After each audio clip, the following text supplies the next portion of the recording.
Guys, so dito po tayo guys. Guys, dito na tayo sa Banilad guys.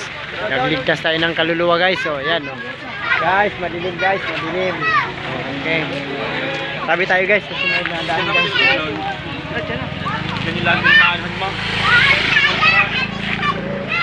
Okay, dito na tayo. So mamaya-maya umpisa na tayo ang ating Bible study mga guys. God bless you po sa atin lahat.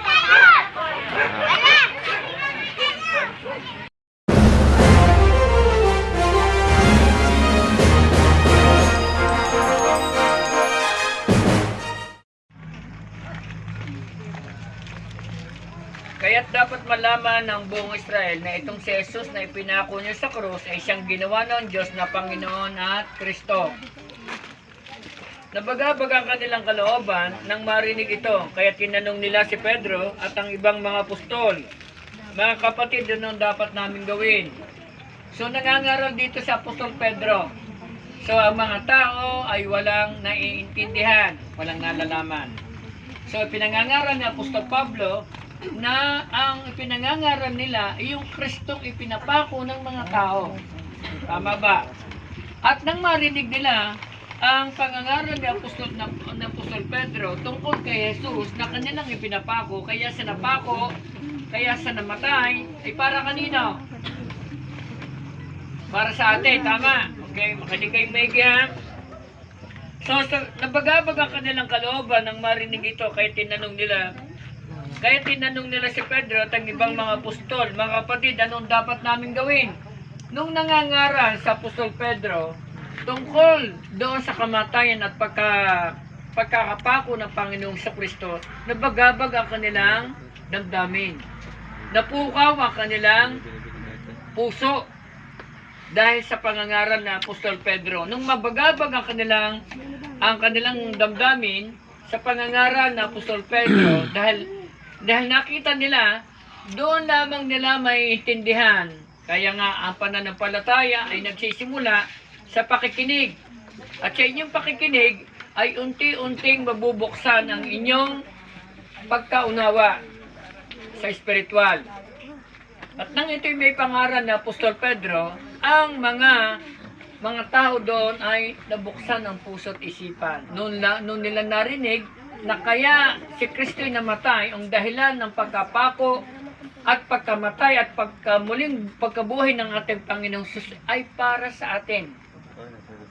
At ang tao ay nabagabag sila. Dahil sa kanilang pagkabagabag, nagtanong ang mga tao kay Pedro. Anong tanong nila? Sabi nila, "Mga kapatid, ano ang dapat namin gawin?" Kaya tinanong nila si Pedro at ang ibang mga apostol, ang mga tao nagtatanong. So, nagkaroon na sila ng pagkaunawa. Ang dahilan ng kamatayan at muling pagkabuhay ng Panginoong Kristo. So, sabi nila, "Mga kapatid, ano ang dapat namin gawin?" Sabi ng mga tao. Nang matapos na mangaral si Pedro, sabi niya, "Mga kapatid, anong dapat namin gawin?" Sa verse 38, sumagot si Pedro, "Pagsisihan ninyo, talikuran ng inyong mga kasalanan at anong sabi diyan? Almira. 38. Pagsisihan ninyo at talikuran ng inyong mga kasalanan at pag-abautismo kayo sa pangalan ni Jesucristo upang kayo patawarin at tanggapin ninyo ang kaloob ng Espiritu Santo." Okay. So, ito yung tinanong ng mga tao, ang tanong nila kay Pedro. Sumagot si Pedro, ang tanong nila, anong dapat nilang gawin?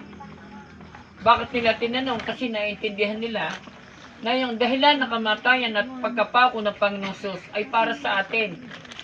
Doon unti-unti nagbubuksan ang kaisipan, ang puso ng mga tao, kaya ang tanong nila, anong dapat gawin? Sumagot si Pedro, "Pagsisihan ninyo, talikuran ang inyong mga kasalanan." Ginawa niyo ba yon? Maliwanag. Okay? Sino ang nagpakita ng halimbawa ng pagsunod? Anong ginawa ni Jesus? Okay? Diyos yan ha? Ito'y pagpapakita ng pagsunod. Kanino? Sa ating Diyos amang nasa langit. Si Jesus Christ ay sumusunod sa kalooban ng Diyos Ama. Diyos Ama, Diyos Anak, Diyos Espiritu Santo. Tama? O alam natin yan. So si Jesus Christ mismo ay gumawa ng pagsunod sa kalooban ng Diyos Ama. Tanong sa inyo, kalooban ba ng Diyos Ama na ang mga anak ng Diyos ay magpabautismo? Sagot kayo. Sagot. Kalooban ba ng Diyos Ama na ang mga anak ng Diyos ay magpabautismo? Kayo dyan. Amen. Kalooban ng Diyos. Ibig sabihin ng kalooban, kagustuhan ng Diyos. Para maintindihan. Kagustuhan ng Diyos. Dahil mismo ang Panginoong Hesus ang nagpakita ng magandang halimbawa ng pagsunod sa kalooban ng Amang nasa langit o ng Diyos Amang nasa langit.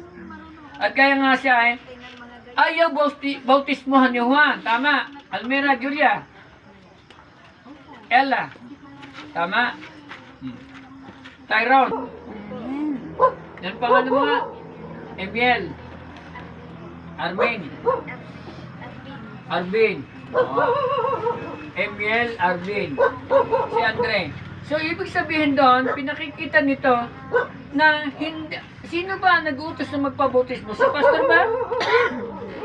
Sino ang nag-uutos na ang lahat ng mga anak ng Diyos na sumampalataya at sumanggap sa Kanya ay magpabautismo? Sino nag-uutos? Si Jesus mismo. Lahat tayo na sumampalataya at tumanggap sa Kanya na tinawag ng anak ay inuutosan ng Diyos na sumunod sa kalooban ng Diyos. Ano ba ang kalooban ng Diyos? Ang magpabautismo tayo.